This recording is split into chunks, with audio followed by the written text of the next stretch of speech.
Hey guys, welcome to the Generational Guardians podcast. And today we are going to be talking about how to spot signs of possible aspiration or swallowing problems in your aging parent. And this is super important, so you might want to hang around until the end, because at the end I'm going to tell you the therapy technique I used from 2001 until I left the adult care population that worked 99.9% of the time. So hang around for that.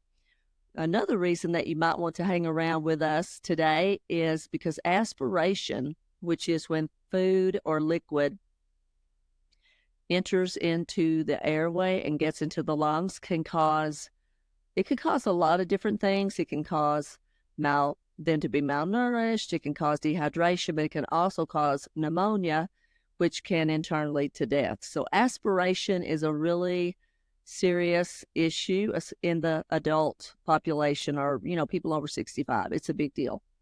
So I want to talk to you about what are some of those signs so that you can be aware. I think sometimes, especially with silent aspirators, and we'll talk about that in a minute, that sometimes things are happening and we don't even notice because we're in it. We're just in the thick of it. And sometimes you just don't see the smaller things. Not that it's small, but when I get to the signs and symptoms of silent aspiration, you'll know what I mean when I say that. So the number one, which is probably the most obvious to all of us, is coughing and choking. So if they're coughing or choking during a meal or after a meal, this could be an indicator they have some oropharyngeal weakness, and they either could be penetrating or aspirating. And the difference between the two, let me just share that with you real quickly, is if they're penetrating liquids or food, that means it spills over the base of the tongue and it goes to the level of the vocal cords, but it doesn't go beneath the cords. If you aspirate, then it goes beneath the level of the cords, and that's when you're in trouble. We don't want them having penetration, but if they sense it and can cough it up and swallow safely afterward, which a lot of people can do because they still have some sensation, then they're safe from getting pneumonia. But if it is not addressed, the weakness is not addressed, then it can lead to pneumonia for sure. Number two, a delayed swallow. So if you notice during mealtime, there's just a little bit of a delay. Sometimes there's a long delay, but by the point it's a long delay, typically it's been addressed. Like we know there's a problem and we're trying to do something to correct it. So take note of that. Maybe they hold liquid in their mouth, and it's almost like they're tongue pumping. They're trying to work it to the back so they can swallow, but it takes a little bit. Kind of like my granny would talk about priming the pump. They used to, get water from a pump out back. Their tongue, it's like they're priming the oral cavity so they can push that bolus down safely. So that's number two. Number three, frequent throat clearing. So if they're just, like that, just clearing the throat, and especially if you notice it after a meal, that's a red flag as well. Another one is regurgitation of food. Now, I will say I worked with the adult population as a speech language pathologist I've been a therapist for 32 years, but I would say 23, 25 years with adults. And the swallowing problem area, that's my jam, dysphagia.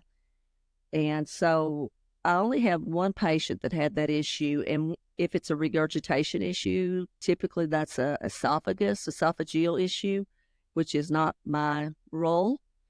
Typically we're oropharyngeal. That's, we pass that on to someone else, but that could be another sign that they're struggling and having some issues. Change in their voice quality, that's another one. So maybe they sound wet or gurgly after they eat or drink or during the meal. Could even sound hoarse. And again, as I mentioned before, some patients that are penetrating will sound wet and gurgly, but they're able to clear their throat, swallow, and then if you had them say and it's clear, then they were able to safely kind of project it up and then be able to swallow the bolus without aspirating it. Penetration is not good either, but that is better than aspirating. So let's just kind of keep that in our minds. So again, aspiration can lead to pneumonia. Let's talk about silent aspiration just for a minute. So again, if someone is silently aspirating, we may not even know that it's happening. So what are some signs? A little drippy nose while they're eating or drinking. They got a little sniff. You see a little clear liquid coming out of their nose, that could be a indication. Watery eyes, that's another one. Or maybe they sneeze during the meal. This could be another sign they're having some issues. Maybe they breathe faster while they're eating. So those are just a few things. Or if you hear some wheezing. But I think the two main ones are the runny, drippy nose and the low-grade temp. Well, I guess three. And the watery eyes. So those are the three main ones that I always kind of ask people about. And of course, if you notice anything else, tell your PCP, which we'll talk about in a minute. But another indicator that they may be aspirating or having trouble eating is unintentional weight loss. They're not setting out to lose weight, they're just losing weight. A lot of times when they're older and they know they're having some issues, but they don't want to tell anyone, so they just don't eat, or they eat very little, and they can lose weight before we can turn around and whistle Dixie. It happens so fast. So we want to keep an eye on that too. Keep an eye on their weight status. If they live alone or if they're in assisted living or if they live with you, it doesn't matter. This can happen at any time, because with generalized weakness, just maybe there's nothing in particular that's happening that you're aware of. They're just declining. That could be a big deal, losing weight. So it's important to note, these things with your parents, because if you notice these things, what you want to do is go to their primary care physician and say, hey, look, mom and dad are having A, B, and C while they're eating and drinking, and we are worried that this could lead to more issues, and we don't want that. So what do we need to do? And listen to what they say. And if they don't say we need to have a referral to have a comprehensive assessment of their swallowing, then you ask for a referral. And typically, PCPs will give you one because they're like, yeah, we probably need to look at that. So they're on your team on that one typically. But for whatever reason, if they don't offer that, do not leave without one. Just tell them, hey, we need a referral. And they will either send you to an ENT, an otolaryngologist, but more likely than not, you will end up with a speech-language pathologist performing one of the tests that are available to assess that, to do a complete and full assessment. And watching our parents, when they're having difficulty, I did, like I said, for years, I worked with people who had swallowing issues, and it's so sad to watch that, because that's, as human beings, we're social creatures. We like to have a little something when we're talking to the neighbor. We had someone over for lunch, or even if you're at a skilled facility, what's left? How you interact with others, the relationships, and food, having snacks and being able to enjoy your lunch and all those things that we want our older population to be able to do without being fearful and without getting pneumonia and possibly passing because of it. So we want to catch it as soon as possible. Now, I'm going to share with you later, again, one of the things that I did for years that really helped my patients. But we'll get into that in just a little bit. So once you go to the PCP, they've given you the orders. Let's say you end up with a speech pathologist. There are two types of assessments that I'm going to talk about today. Well, let me back it up a little bit. Let's back up a minute. So let's say your parent's in the hospital, you notice they're having issues, and you say, hey, Miss Nurse or Mr. Nurse, because those are typically the people you see the most. Mom's coughing on her liquids, or dad's choking on his potatoes, whatever the case may be. Can we get someone to look at that? Typically what happens is they write an order in the chart for a speech pathologist to come in and do a bedside swallow. And what they'll do is they'll come in and they'll look at all kinds of things. Some of the things that I already mentioned, they will be looking at. Do they have a wet voice, a gurgly voice? Are they able to clear that? Do they have a delayed swallow? Do they have more trouble with liquids, thick or thin? What consistency? They'll look at different food consistencies, and they will determine, based on that bedside assessment, how to move forward. And typically, if anyone has trouble with any of those, most of the time, especially if they're older and already in acute care, they will go ahead and recommend a modified. So that's the next step. What happens? So you could have a modified barium swallow study, or you could have a FEES, which is a fiber optic endoscopic evaluation of swallowing, which I love. I have done both of those.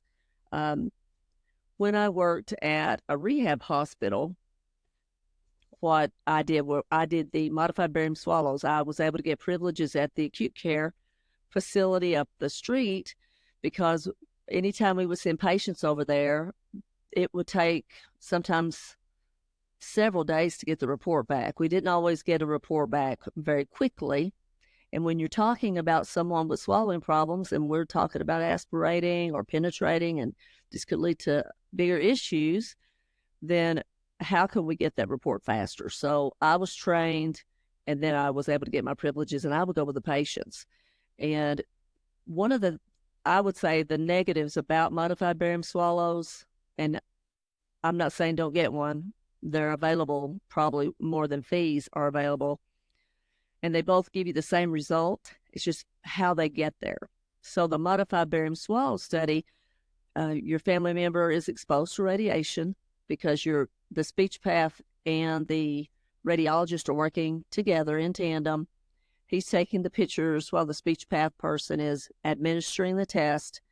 And so their radiation, barium, they have to have barium, and oftentimes with older people, that can cause constipation, which leads to issues. So if you ever have a parent that you do take for a modified barium swallow, make sure they drink plenty of fluids afterwards so they don't have an issue with that. Plus, for us, and this is not always the case, but for us, we were a rehab, they were acute care. So if we were there, let's say with the patient at 8 a.m, and something happened and it was 9, 10, sometimes we sit there 3 or 4 hours waiting on our turn. They're exhausted. We get in there, they probably are not going to do as well. And then by the time we get back to our hospital, what would always happen is they were exhausted, and they were like, I'm done. I'm not doing any therapy today. So it was like they lost a whole day. But we did get the report that day because I did it. And so I would write the report. Typically, the radiologist would extract information from my report. And so there's 2 reports, but the main report is the speech language pathologist. That's who you want to talk to, because that person will have the recommendations that will lead to the safest possible way for your person, your aging parent, to eat or drink. So let's talk about that just for a minute. So what might they recommend? Well, one thing that they may recommend is a diet change. They may say, well, they need to be on a puree diet right now because they could not handle the solids. They may say, oh, they need to be on thickened liquids again because they can't control the bolus. So let's put on the thin, so let's give them thick. So there's just different things, different consistencies. Take 2 small bites and then a drink. They may suggest a chin tuck, which just really helps when they take a bite. They tuck their chin, and it's just kind of another little extra layer of protection for the airway. So they're going to tell you all these things, and then they can make a recommendation for treatment. So always ask questions, whomever you're talking to, the doctor, the radiologist, which typically I don't think the radiologist speaks to people. I could be wrong. I know when I worked at acute care, they did not talk to the patient's family or the patient. That was always me. And ask them questions. Ask that speech pathologist, so what are the plans? Who's going to be working? Who are you referring us to? Because they could refer you. If it's an outpatient situation, you could do home health. You could go to a day program if there's one available to you. There's multiple places that could provide that service. Outpatient clinic. And if you're already in acute care, then they will just start treatment there. What that looks like, it just depends on the person doing the treatment. And so let's talk just for a minute about treatment. what are some options? Well, one is, I would call it traditional therapy. Just, oral exercises, maybe some effortful swallows, those kinds of things. That's traditional. It's something that you learned in graduate school, and it can provide some benefit, but I would say that was my least favorite. Number two would be electrical stim, vital stim. So they place electrodes on specific places to put sensory stim into the muscles for swallowing. And I mean, that sounds great. I'm for anything that helps the patient. I'm 100% for anything that helps the patient. The one that I loved, that I took the course in 2001, it was called DPNS, Deep Pharyngeal Neuromuscular Stimulation. And the lady that taught that course was very smart, but wow, she was high energy, tense, intense, in your face. Like if you didn't raise your hand, you're the one she's going to call on. That kind of person. You know what I'm talking about? You know what I'm talking about. And, she had a helper named Pamela, and I'll never forget it. Pamela! I mean, she treated that poor girl like dirt. Or that's how we perceived it. I'm sure Pamela didn't feel that way, but that's how we perceived it. And I will tell you something about that course. It changed forever how I treated my patients. It changed the course of the results of my patient and how fast we got the results, going from peg tubes to regular food. So I love that. I love DPNS. Patient just has to open their mouth. I do everything else. And we'll talk a little bit more about it in just a minute. But I wanted to share, when we know better, we do better. And when I was doing some research just to kind of refresh myself, I was doing a little research, and I saw in 2012, it was in a speech path community online, that a young speech path asked the question, what do you think about vital stim and DPNS? I'm really looking for something for my patients that really works. And a lady responded who was also a speech path PhD. So remember that research. And basically the lady said, it's not going to harm them, but it's probably going to waste their time. Okay. Because there's no research to prove that it works. So I'm just guessing this lady's never, ever had gone to a conference on DPNS. She's never done DPNS. Probably has never spoken to anyone that knew how to do DPNS. Because I'm telling you right now, and I'm looking you right in the eye, 99.9% of the time it worked for me. I had one guy, and he had excessive mucus. So it really wasn't DPNS's fault. I couldn't do what I needed to because he had so much mucus and it was so thick.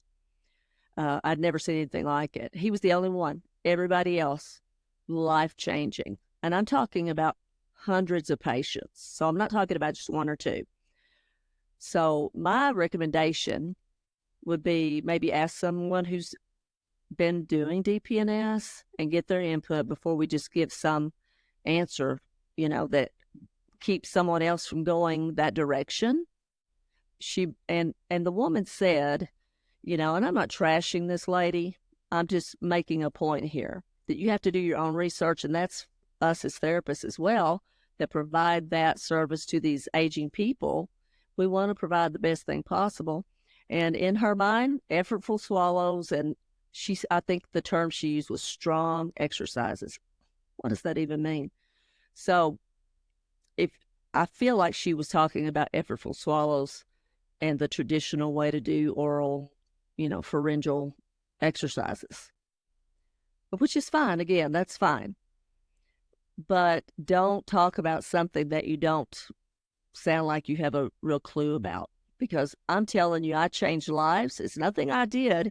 It was that conference that taught me what to do, and all that patient had to do was open their mouth. I had a lemon glycerin swab, and I would simulate certain areas in the oral cavity, and it would put like sensory information into those muscles to help it to regain strength. So if you have a family member, please, if go ask for someone. Say, does anybody know how to do DPNS? If they don't, then try to find someone that does the vital stem. Those are the two ones that I would go after, but I would go for vital stem first. And her whole point about the research, well, I did research. It just didn't get printed in a fancy journal, okay? Hundreds of patients. It was so crazy. Let me give you a couple of examples. So I had the very first patient that I did it on was the cutest little old man. He had white hair, beautiful white hair. He wore these beautiful little polyester outfits, dressed to the nines, so cute and sweet. Peg tube, he couldn't eat. And so I talked to him. I said, hey, listen, I just went to this conference and this is what I need to do. I would love to try it on you. Are you open to it? Because I said, I don't want to try any other types of treatments for your swallowing except for this. Let's see if it works. Are you on board? And he said, I'm on board. Let's do it. And so I said, well, what's your long-term goal? What is the end result that you want to do our last day of therapy? And he said, I want to eat fried chicken. Hey, I'm telling you, he's from the South. He asked for chicken. And I already thought he looked like Colonel Sanders. So I'm like, for sure, you are going to have some Colonel Sanders extra crispy, okay? And I will bring it to you personally, and we will eat it together. So we worked together for multiple weeks. I don't know, 4 to 6 weeks, probably 6. And we did that for about 45 minutes for 3 days a week. And 6 to 8 weeks, no more than 8 weeks. It's been a minute, okay? 2001. But I could tell you this, he went out for his swallow study because at that time, I sent him out because I didn't want to do it. I wanted someone else to do it. I wanted those results to say, I didn't want anyone to think Pam skewed those, you know what I mean? So he went out, came back, passed it, could eat regular food and drink thin liquids. The man was not eating by mouth at all, anything. Medicines went through his tube. We had some fried chicken the last day of therapy. That's life-changing. It was on like Donkey Kong when I realized, hey, this works. This really works. That lady was not just tooting her own horn. So after a while, I decided, you know what? I think I could best serve some people in the skilled facilities. Because again, you're stuck at a nursing home. There's not a lot to do. And eating is just a pleasure in life, And so I left the rehab and went to a skilled facility, but it was through a company. So I had 2 facilities. And this one facility, I went in, and for 2 weeks, I would go to the breakfast group. Everybody's coughing, sneezing, blowing their nose because it's running out of their nose. Obviously, either aspirating, penetrating, they have problems, okay? Nobody would give me a referral. Nobody would write orders for me to see these people. 2 weeks, I put up with that. And the nurses were just ugly to me. They were not nice at all. And they weren't even nasty nice. They were just nasty. And I finally went to the administrator. And I don't know if you've ever dealt with administrators at nursing facilities. I'm sure there are some good ones. But the ones that I've always dealt with are a little sketch. But that's just my opinion. And this lady was really no different. But what she said, I took it personally. Because she said, well, the reason I'm not giving you or they're not giving you any orders is because all the speech people in the past never did anything with the patients. We never saw any positive results. So I took that personally and I told her, give me your worst patient and I will show you what I could do. Can't help what they did or didn't do, but I can show you what I can do. I can help these people with the swallowing problems. So she gave me literally the worst one. I thought the lady's going to die every day I worked with her. I prayed, please do not let this woman die while I'm in here. That's how bad off this lady was. She had a peg tube. She was aphasic, couldn't talk, emaciated, just a little old frail thing. So sweet. She watched The Bold and Beautiful every day when I was doing her therapy. So for 8 weeks, we worked together. And after the 8 weeks, she went out for her swallow study, came back. She could eat regular food and had regular liquids. And let me tell you, I could not knock the patients off of me because they were just crazy handing me this one and that one because they saw what I said. I backed it up with actions. DPNS works. That's what I'm saying. I'm not trying to toot my own horn. I'm tooting it for DPNS. Beep, beep, toot, toot. It works. And that was just the beginning of knowing that I could truly impact someone's life. And I helped a lot of people at that facility. And when I left, the interesting thing is one of the nurses that was probably the nastiest to me gave my number to her mom because I left there and went to acute care. And she called me. This lady's mother called me and said, hey, so-and-so said if I'm going to correct my swallowing issues, I need to talk to Pam because she's the only one that can correct it.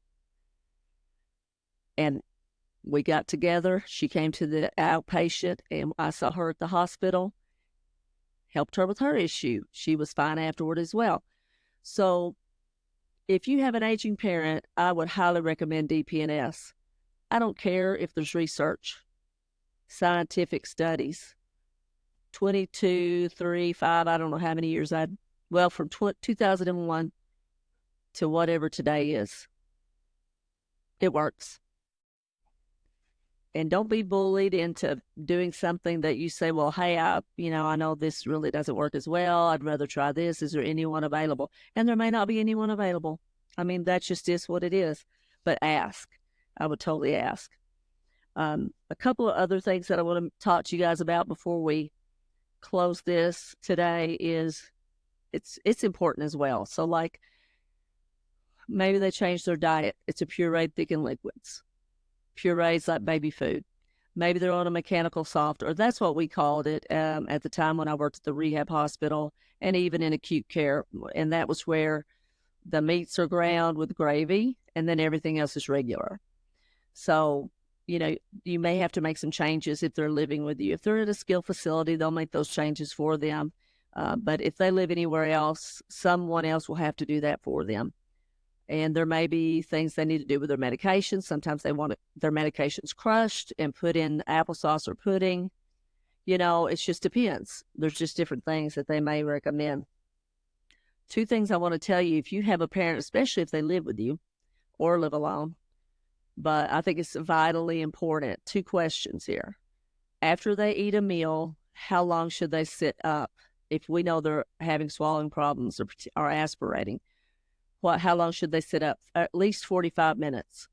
And if they want to lie down for a while, they need to wait that long. And they need to have the head of their bed elevated 35, 45 degrees. So if they don't have a hospital bed, then what you can do is you can buy what are they called? The little shapes that elevates the head. I can't recall the name of it right now, but you can buy those online and put their pillows on that, and it elevates them. Because what happens is you have 2 vallecula and 2 piriform sinuses. And if you have weakness and things are spilling over the base of the tongue, then they can spill over into your vallecula. You have, like I said, you have a left and a right one, and then they can go in. They can also spill over, depending on how much weakness you have, into your piriform sinuses. So just think about having 2 cups of water. And if you were to lie back on your bed, what would happen to the water? It's all going to spill out. Same idea. So that's why you want them to sit up for 45 minutes, even an hour, so they could continue to swallow, do those dry swallows, and get all of that, if there's any in there, get it out. And then additionally, have that head of the bed elevated, so it just gives them more time to clear those things out if something is in there. Because if they go flat on their back, it can spill over the base of the tongue. I'm sorry, not over the base of the tongue. It can spill out of the vallecula, and they could aspirate that as well. So we just do not want them aspirating. Now, when I was younger, I was black and white. I was very, wow, you have to follow these rules. This is because if you don't, this is what happens. And when I was probably 3 or 4 years into being a speech path at the rehab hospital, I had a family say, well, you know what, Mom is 93, and we've decided she wants to eat and drink what she wants. So that's, we're going to do that. And, that just helped me to shift my thinking a little bit. And I was older, and of course I respected that. But up until then, I'm like, these are the things you need to do. And I was just horrified if someone didn't do it because I didn't want them to get pneumonia and possibly die as a result. And so just know that as your parents age, if there's an age that, let's say they tell you when I'm in my 90s, and this is why you need to have these conversations early. We've talked about that in another episode. What do they want? Do you want a peg tube? Do you want to have all these modifications to your diet? Or do you just want to eat what you want and, let the chips fall where they may, for lack of a better term? So I hope this was helpful to you guys. I think it's super important to think about their swallowing as they age because that is an issue for a lot of people, unfortunately. Strokes. People have strokes, Parkinson's, MS, all the things that cause weakness, or just overall as people age and they do less things. Another reason to encourage your parents to eat more protein and do resistance type exercises to stay strong and build, maintain the muscle, continue to build. We want them to not decline, but unfortunately that's not always the case. And with just even generalized weakness, people can have difficulty with their swallowing because this is a muscle too, right? They're all muscles and they're either strong or they're weak. And that's one reason I love DPNS, because just like stroke patients with the OT would move the arm and the OT they're putting sensory input basically into the muscle.